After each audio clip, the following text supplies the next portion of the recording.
Hi students, இப்ப நம்ம பார்க்கக்கூடிய ஒரு முக்கியமான டாபிக் என்ன அப்படின்னா மாறுபடும் விசையினால் செய்யப்பட்ட வேலை.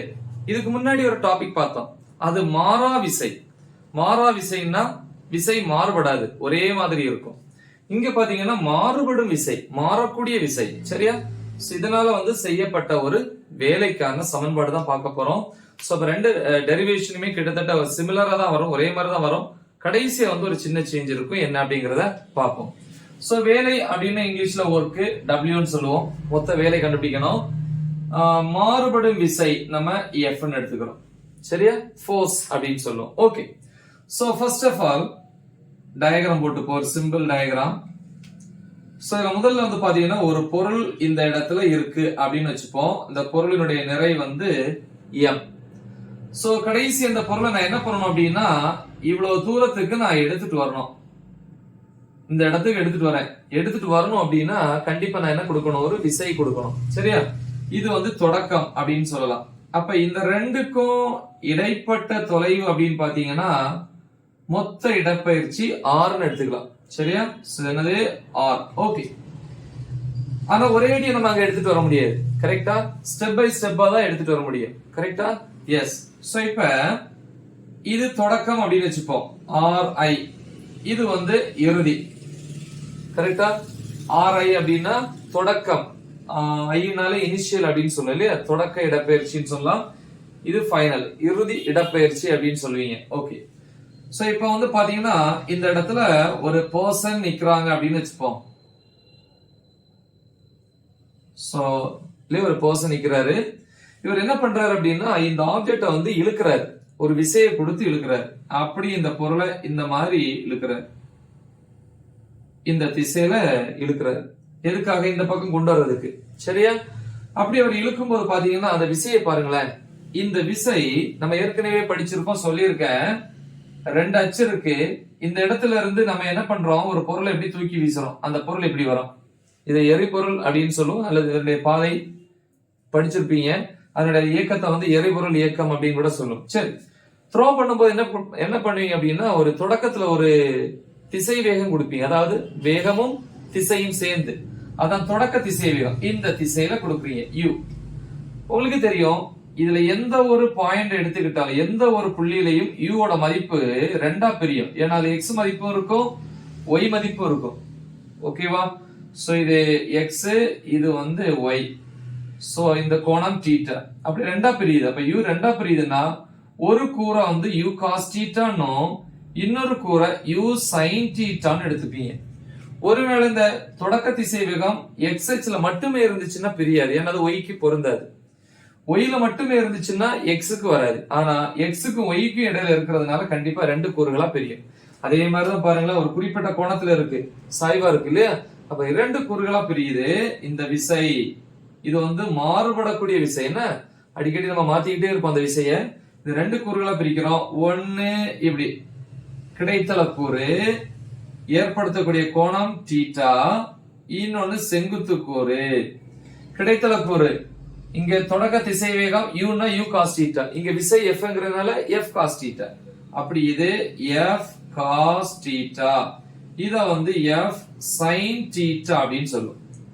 இப்ப இந்த பொருளை இந்த பக்கம் எடுத்துட்டு வர்றதுக்கு விசையினுடைய எந்த கூறு, அதாவது எந்த பகுதி நமக்கு சப்போர்ட் பண்ணுது, இந்த F cos தீட்டா மட்டும்தான். சரியா? ஓகே, சோ எடுத்த உடனே இங்க கொண்டு வர முடியாது. முதல்ல இந்த பொருளை இந்த இடத்துக்கு கொண்டு வரோம், இந்த இடத்துக்கு கொண்டு வரோம். சரியா? அப்ப இது குறைந்த இடப்பெயர்ச்சி, அதனால அத dr சொல்லலாம். அங்க நடந்த வேலை குறைந்த வேலை, ஏன்னா இங்க வரைக்கும் வந்தாலும் அது மொத்த வேலை. இது குறைந்த வேலை, அத dw அப்படின்னு சொல்லுவோம். எழுதலாம் இங்க. வேலை w is equal to விசை பெருக்கல் இடப்பெயர்ச்சி. மொத்த இடப்பெயர்ச்சினா 6. குறைந்த இடப்பெயர்ச்சி அப்படின்னா அது dr. அப்ப குறைந்த இடப்பெயர்ச்சினா வேலையும் சிறிய வேலை, dw போட்டுக்கலாம். ஆனா Fங்கிற விசையினுடைய எந்த பகுதி மட்டும் நமக்கு ஹெல்ப் பண்ணுது, F cos θ. அப்ப இந்த F க்கு என்ன பண்ணணும், F cos θ. சோ அப்ப இங்க எழுதலாம், எப்படி எழுதலாம், dr இடப்பெயர்ச்சிக்கு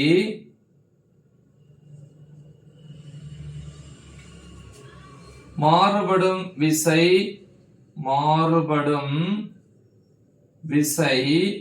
F இன் ஒரு கூறு. ஏன்னா F மொத்தமா செயல்படல இல்லையா?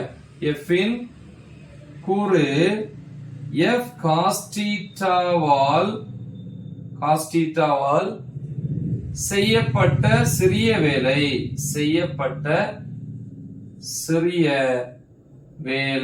dW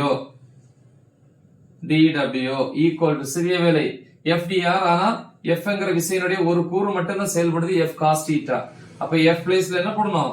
F cos theta into dr இப்படின்னு எழுதலாம். சரியா? நமக்கு தேவை வந்து மொத்த வேலை. அப்ப மொத்த வேலைன்னு வரும்போது W.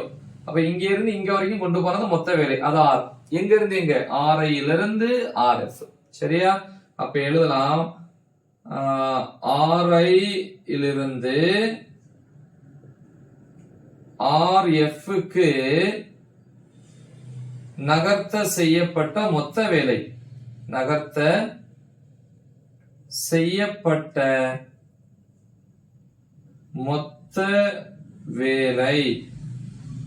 இது வேணா சமன்பாடு ஒண்ணு வச்சுக்கலாம்.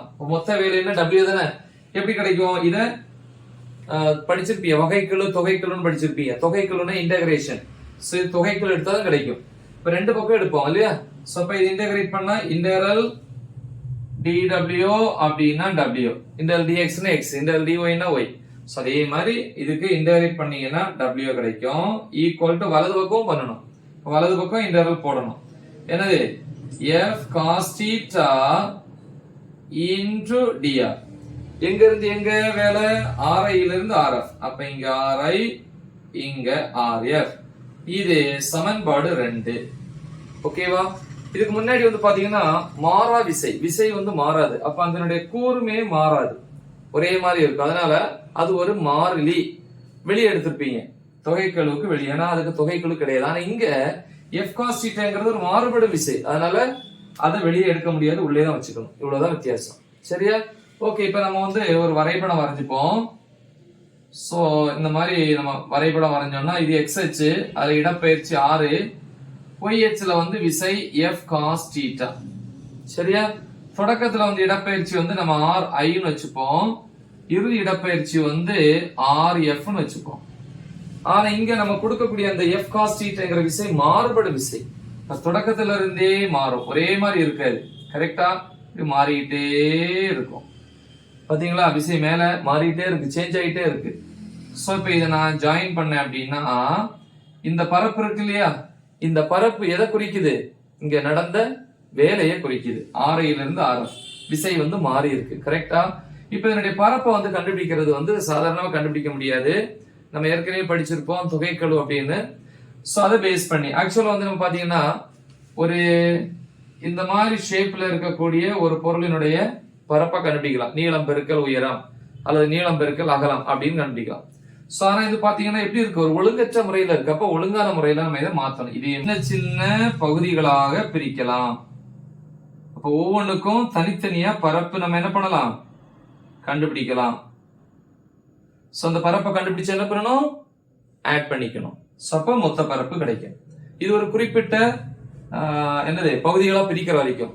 நம்ம முடிவிலா அளவு வரைக்கும் பிரிச்சோம் அப்படின்னா சின்ன சின்னதா பிரிச்சுக்கிட்டே இருப்போம். அந்த டயக்ராம் பாத்தீங்கன்னா இந்த மாதிரி இருக்கும்.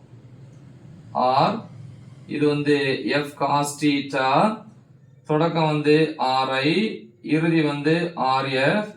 மாறுபட்ட விசைன்னா இப்படி இருக்கும், இதுல இருந்து இது வரைக்கும். சரியா? சோ இதேதான் இந்த மாதிரி சின்ன சின்ன பகுதிகளா பிரிச்சிருக்கிறோம்.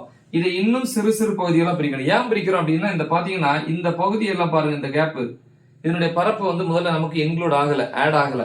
ஏன்னா இது மட்டும்தான் நம்ம ஆட் பண்ணியிருக்கோம். அப்ப இன்னும் சின்ன சின்ன பகுதியா பிரிக்கும் போது இதுவும் அந்த பகுதிக்குள்ள வந்துடும். அப்படி பிரிக்கும் போது பாத்தீங்கன்னா ஃபுல்லா என்ன ஆயிரும்? ஷேட் ஆயிரும். கரெக்டா? சின்ன சின்ன இந்த மாதிரி கேப் எல்லாமே ஃபில் ஆகி போயிடும் இந்த மாதிரி. சோ அப்படி ஃபுல்லா வந்து ஃபில் ஆயிரும். சோ இது வந்து n வந்து முடிவிலி வரைக்கும்.